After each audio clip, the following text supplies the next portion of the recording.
Humbly, I did this before with the FCS. It's been about 8 years. I did good. I, got back out there, got myself turned around, got my life back, and worked and everything. But it started off 2015, when my grandmother passed. She was my heartbeat. I thought maybe when she's gone, I don't know what I will do. So, I just stressed about it a lot.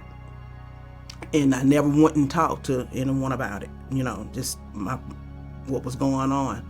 So eventually it reverted back to the drinking stint, which wasn't bad. But the thing was, when I drank, I would get in the car and go get more.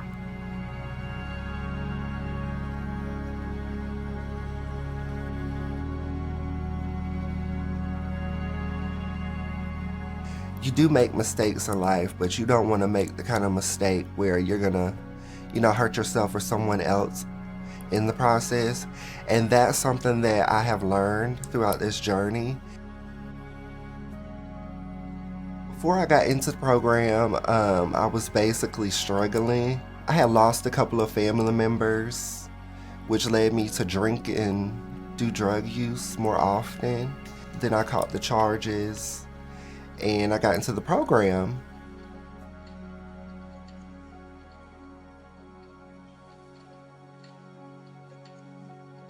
I like to do social media. So I do a lot of TikTok, Facebook, things about my sobriety journey.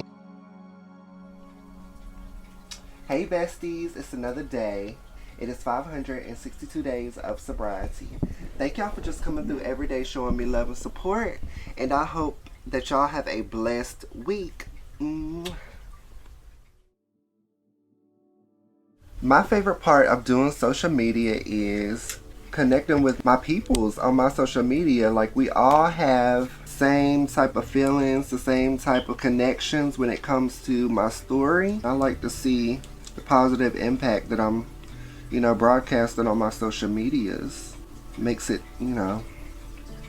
fulfilling for me to see that people can look up to me and they can actually become sober themselves.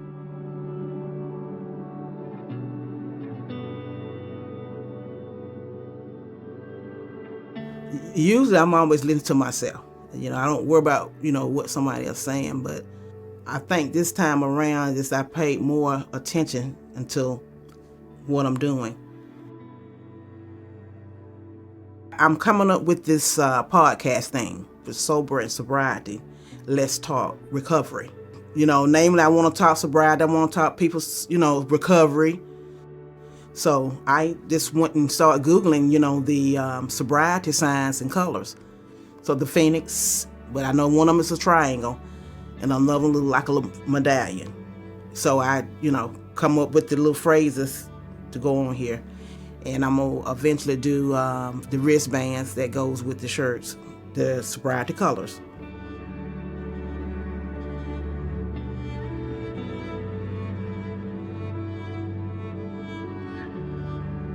I'm looking to expand my future. I'm not going to go back to my old ways. Like I said, this program, it makes you think. Like, it has you in your feelings, and it will make you think differently about your life and how it's supposed to go. While I'm jogging, I get a peace of mind. I get a peace of serenity. I just try to focus on myself. All the negative thoughts that I've been thinking goes away. Makes me just be in the now, and it makes me feel really good about myself, knowing that I'm taking the steps to, make myself more healthier in the future.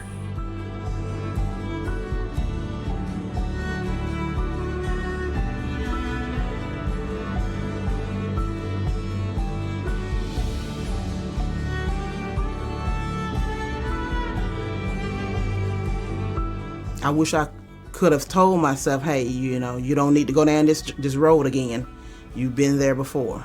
So why don't you just, set this one out, think about what you're doing before you do it.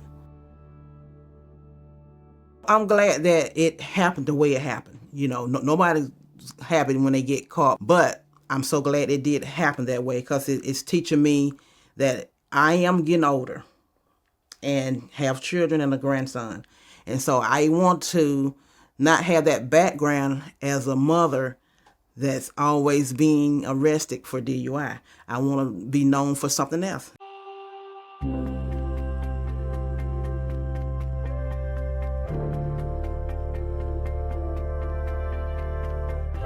I tell you, I don't let a lot of people in with me, my life or business. Don't nobody know this but my children. I have never shared it but one aunt. That's my mother's sister. I created, so let me do it and get myself out of it and create my own journey to my destiny.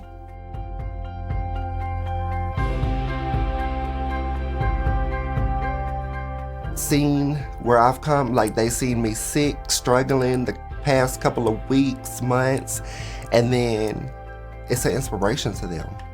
I've gotten a lot of people that has said, okay, well, you're inspiration, so I'm gonna stop and I look forward to your videos every day. And that's a good thing that I'm helping others that way too.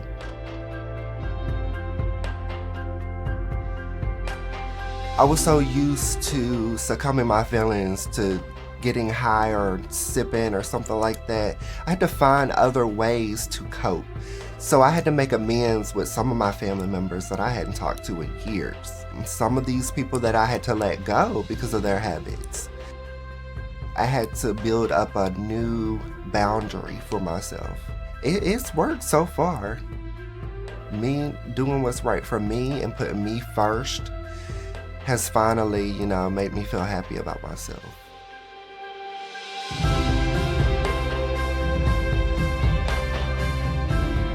I can have that talk. I can, if I need to, I can talk to my children, because they was with me through the first journey, and they're still with me through this journey. So they always checking up on me, making sure, Mom, you okay? You doing the right thing? Well, I'm most proud of myself because I don't have to have that drink.